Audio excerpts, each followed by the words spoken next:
Welcome to Balkans Debrief. I am Ilva, Tare, a non-resident senior fellow at the Atlantic Council's Europe Center. Today, I'm honored to have Enrico Letta with us. As a former Prime Minister of Italy and the current President of Institut Jacques Delors, he brings a wealth of experience and insights into European Union affairs. Mr. Letta has recently authored an influential report on the future of the single market, urging the EU to take bold steps creating a new single market. And this raises the important question about the inclusion of the Western Balkan 6 countries in this vision. Why should Europe focus on the Balkans, on the enlargement? And what are the potential opportunities and challenges for the European Union enlargement and the growth plan for this region? These are some of the questions I will discuss with you, Mr. Letta. Welcome to Balkans Debrief. It's a pleasure. Thank you for the invitation. You have highlighted during the presentation of your report the frustration you felt of not being able to travel across Europe by train as a symbol of Europe's incomplete integration in green travel. With 400 meetings and visits to 65 cities, you have proposed a comprehensive new single market to the European Union. What obstacles have you faced, and what would this new market entail? How would it look? You correctly focused the point on high-speed trains, because Europe is the smallest continent in the world. We decided to go green, so I wanted to have my journey around the 27 countries to prepare my report tasked by the European Council by high-speed train, because I'm used to travel within my own country, Italy, by high-speed train. In France, when I used to live in France, I traveled by high-speed train, the same in Spain, in Germany, all the other European countries. And in reality, the capital of the regions within one country are connected by high-speed train. You can move from Naples to Venice without problems, and the same from Marseille to Paris, or from Sevilla to Barcelona. But at the same time, it's impossible to have the capitals of the countries connected. I think it is emblematic of the problem of the single market, because we have too many obstacles at the borders of our member states, and the interconnections are not working well in transports, but not only in transports. We are experiencing similar problems on energy, on financial services, on telecom, and so all these problems are affecting the European competitiveness. This is why I tried to say the single market is the hidden gem of the European Union, but we are not able to develop this gem as we need to do.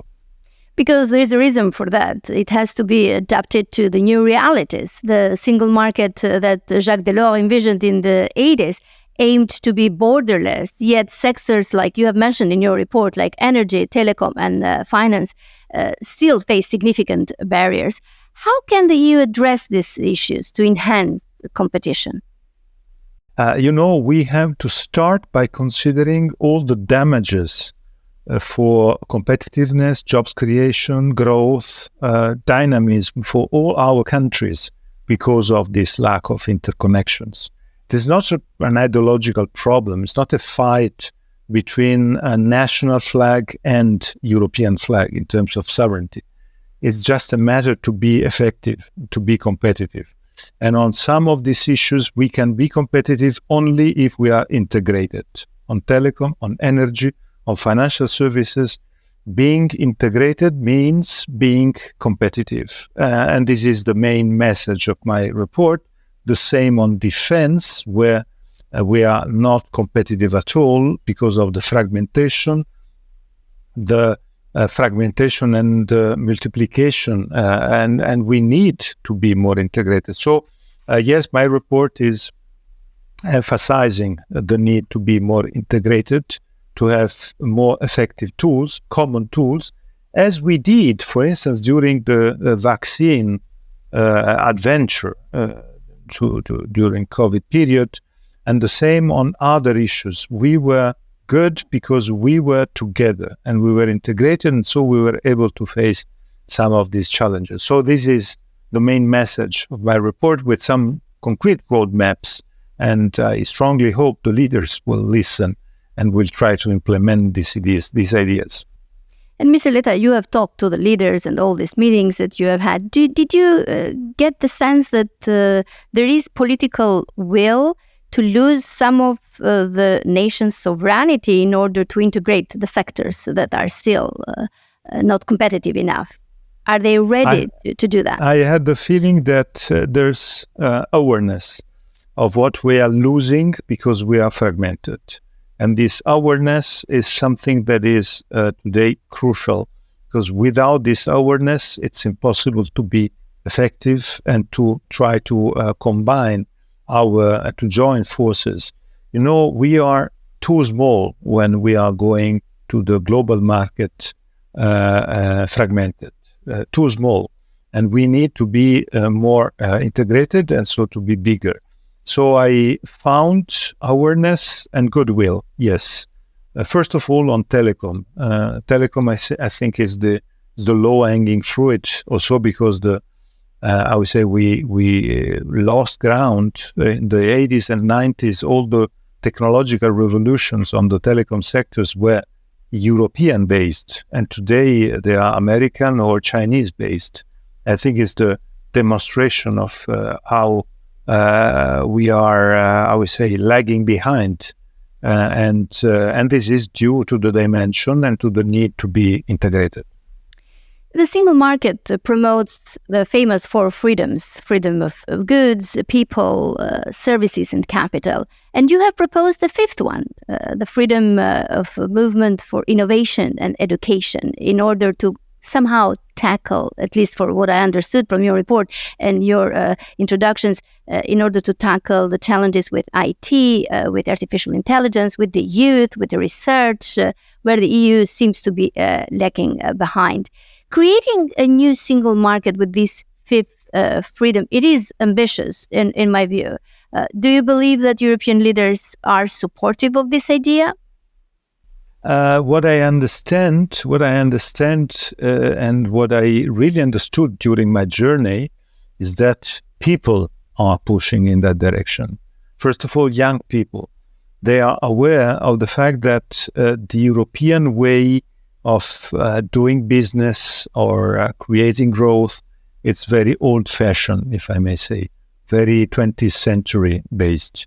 And the four freedoms, as you mentioned, are very 20th century based, very tangible, what we touch, analogic, if I may say. And today we have to work on the intangible, knowledge, innovation, data, skills, research. I think we have to work in that direction. It is not easy, first of all, because we lack some, I would say, constitutional legitimacy. The Article 26 of the European Treaty covers only the four freedom, but I found other possibilities to cover constitutionally the fifth freedom. And at the same time, we need a big boost by the Commission. The Commission is the engine of the European Union and European integration.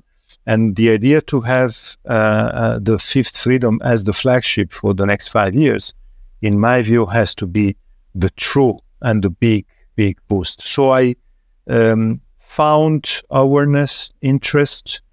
I was, very, very impressed by the fact that all the young startuppers I met around Europe, from Tallinn to Coimbra, from Athens to Dublin in my country, or in Spain, in Germany, in France, all asking, I want to go to the US because my idea, my dream can be developed there in a different way, with more taking risks and getting money to finance the idea, having the possibility to fail if it is necessary to start again. That is not the case in Europe, where the risk aversion is a typical approach, cultural approach, but also because in Europe, the fragmentation of the financial markets are a big point of weakness for the fifth freedom. To get results on artificial intelligence, innovations, we need to have the possibility to fail. 1, 2, 3, 4, when is necessary, and to fail and to start again until we find the right way. But to do so, we need money, a big amount of money, investments. We don't have enough venture capitalists. We need to incentivize the venture capitalists to boost innovation.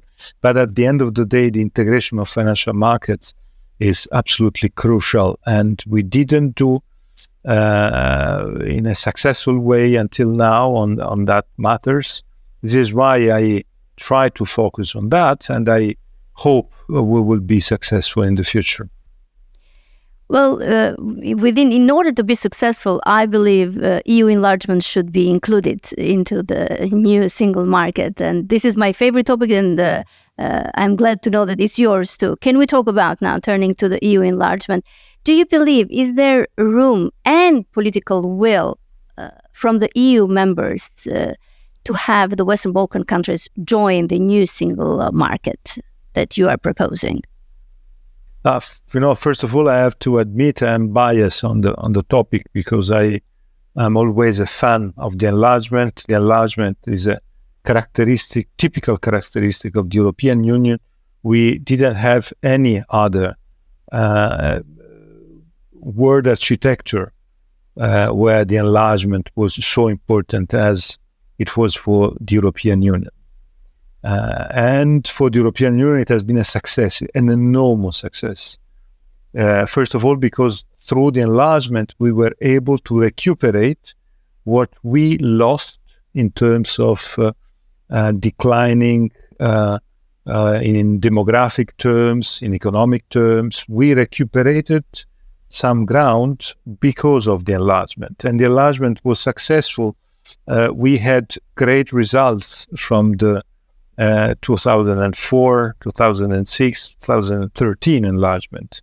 Great results in terms of dynamism, competitiveness, countries today going very well.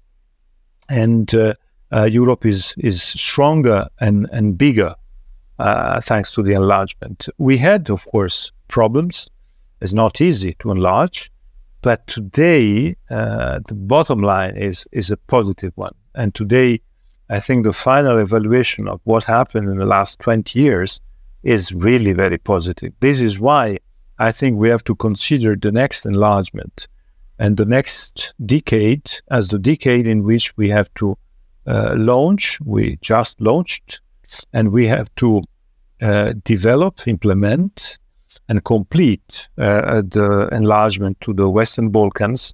Not only the Western Balkans, of course, there's also the topic related to Ukraine, Moldova, Georgia, but Western Balkans are in the first row. On Western Balkans, we can take advantage of lessons learned from the previous enlargement, and I'm sure that the single market issues can be crucial and decisive to be successful for the next enlargement to the Western Balkans. What steps, should the Western Balkan countries do in order to prepare themselves to get into the single market? But we have a very modern toolbox, and the toolbox worked in the last 20 years. It is clear that we have lessons learned. For me, the most important lesson learned is the fact that the Big Bang is not, in my view, the right method. We had in the previous enlargement a sort of Big Bang. So all 10 member states all together one night in 2004, 30th of April 2004, but 10 countries with many differences. I think it was not a very good choice. And I prefer for the next enlargement not to have to wait, I would say, the slowest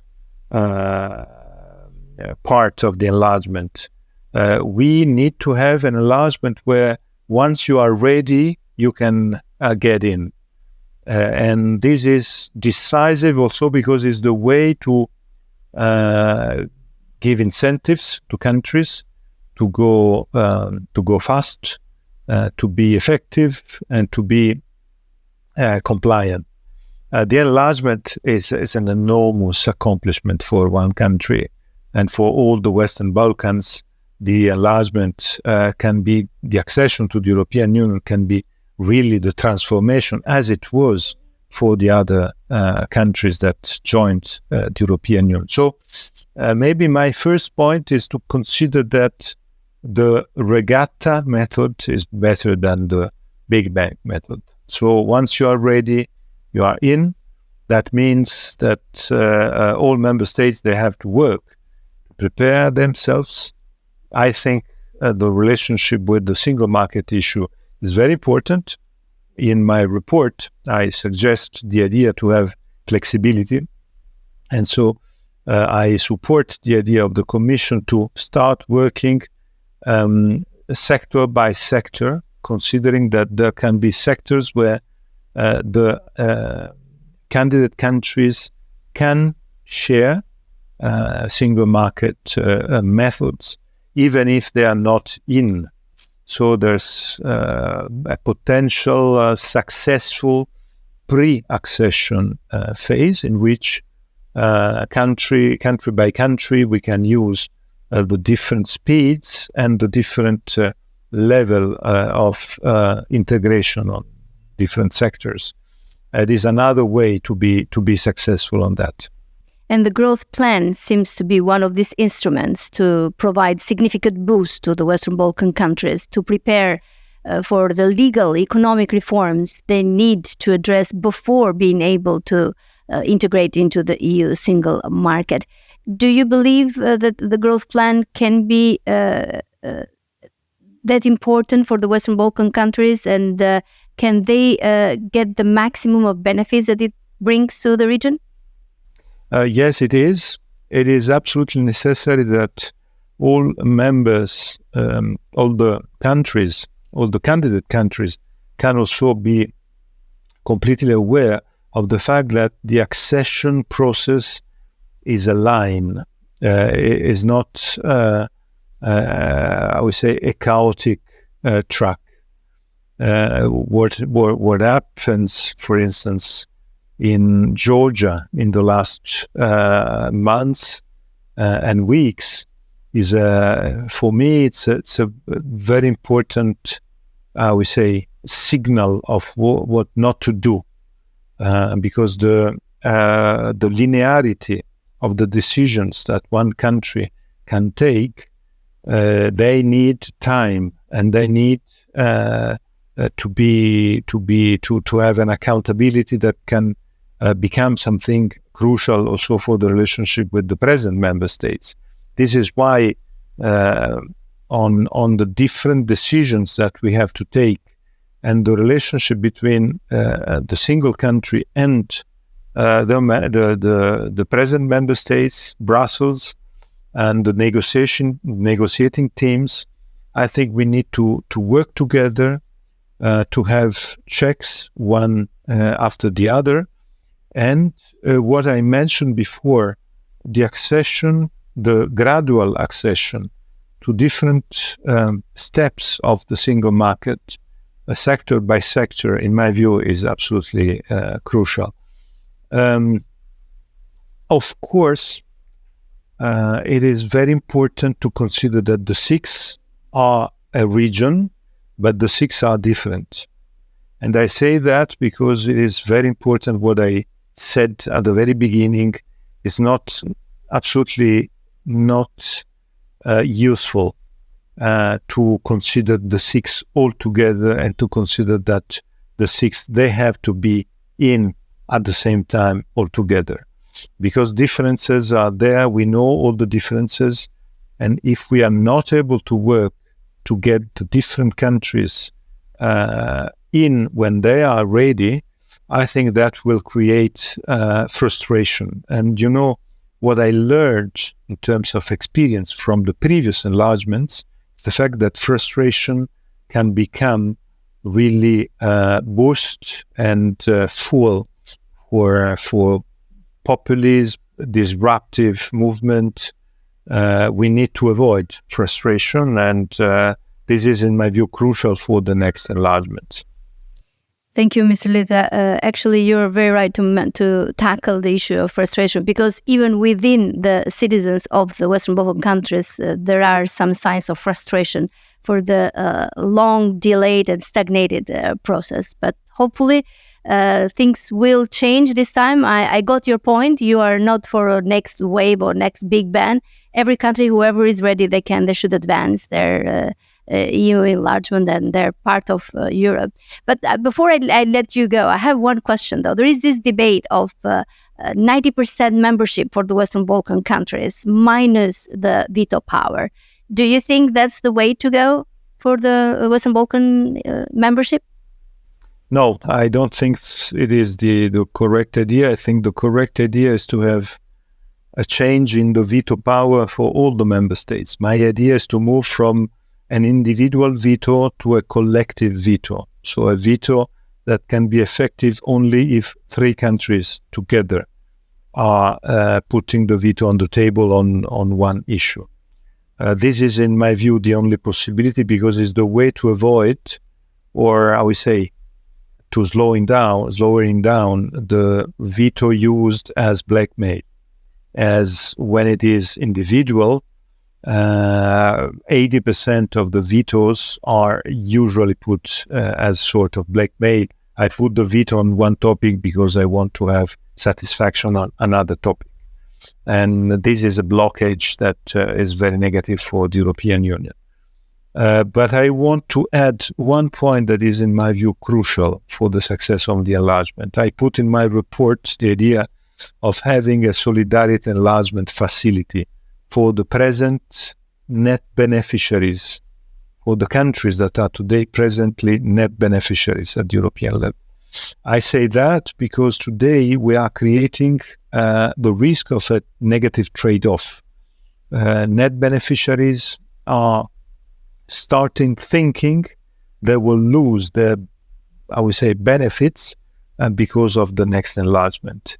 And if this trade-off is starting consolidating in the public opinions, the consequence of that will make unpopular the enlargement in different countries. So we need to create a phasing out, a solidarity enlargement facility to help the present net beneficiaries not to fear the enlargement, but to consider that even with the enlargement, they will continue to benefit from the European Union structural funds or agricultural policies and so on. And I can tell you that because that was what I understood in my journey around Europe. I had the feeling of too many countries considering that they will lose. And so for them, it's better to delay and to postpone the enlargement. So I raise your attention to this idea of a solidarity enlargement facility. In my view, is one of the reasons, or potential reasons, of a successful enlargement in the future. Thank you very much for talking to us and for being a staunch supporter of the enlargement with the Western Balkans. Thank you, Mr. Letta. Thank you very much.